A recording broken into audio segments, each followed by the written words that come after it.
చంద్రయ్య మాచర్ల నియోజకవర్గం అతన్ని చంపుతా ఉంటే ఒకే మాట అడిగారు, జై జగనను నిన్ను చంపం వదిలిపెడతామంటే ఏమైనా పర్వాలేదని జై తెలుగుదేశం అని ప్రాణాలు వదిలేసిన వ్యక్తి చంద్రయ్య. అందుకే ఆయన పాడి మోసా నేను.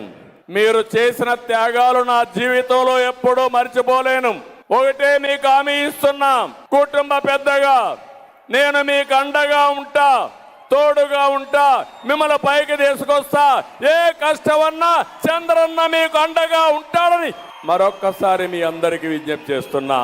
తోట చంద్రయ్య ఒక నాయకుడి పేరుని చెప్పమని ఒత్తిడి చేసి అది చెప్పకపోవటం మూలంగా పొలిటికల్ వెంజెన్స్తో కేవలం రాజకీయ కక్షలతో పబ్లిక్ ప్లేస్ లో అతి దారుణంగా చంపబడిన చంద్రయ్య గారి కుమారుడికి తోట వీరాంజలికి శాశ్వత ఉద్యోగం కల్పించడం కోసం చేసిన ప్రతిపాదనని మంత్రి మండలి ఆమోదించిందని చెప్పేసి మనం చేస్తాం.